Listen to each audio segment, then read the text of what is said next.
Yo, what's good, everybody? I hope everybody's doing well. I kind of wanted to touch on what I think is prevalent in today's sports and what athletes go through. Um, I'm pretty sure everybody has went through this, and if you didn't, I would just want to help you if you do go through this.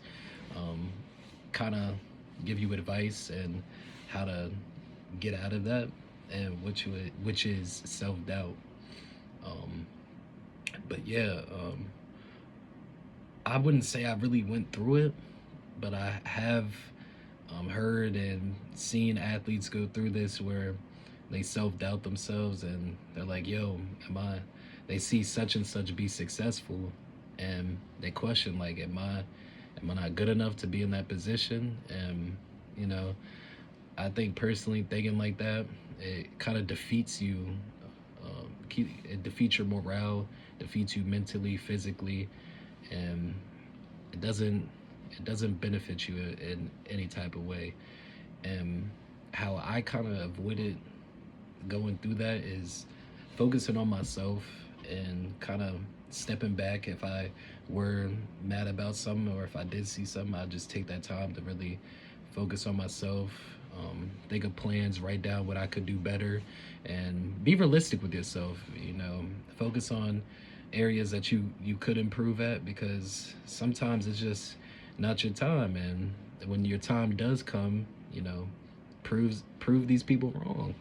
And I think I've done that throughout my entire career, where I was seen as like an underdog, and I just had to go out there and show my talent, show what I could do, and you know have a positive mindset, because if you always surround yourself with negativity, which is why I avoided people that did talk like that, because they continued to talk like that and they didn't have that mental fortitude to stay away from themselves, to stop talking like that.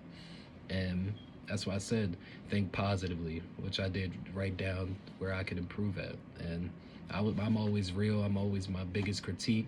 And I focused on those areas where I was weak at. And like I said, when I did get the opportunity, I showed out. And I'm letting you athletes know that don't ever think negatively. Continue to think positively, because, like I said, this world is always going to throw stuff at you, and it's. And I'm gonna use a famous quote by Rocky Balboa. Um, it's about how hard you could get hit and keep moving forward. I had to write that down because I'm terrible at remembering. But yeah, and I also wanted to end this off. Just continue to keep pushing forward with a positive mindset, and eventually you will surround yourself with positive people that will push you to elevate yourself and to get you better. And you will stop comparing yourself, because comparing yourself is a thief of joy and happiness, because everybody's different, man. And like I said, your time is gonna come. Be ready for it. With that being said, X Factor out.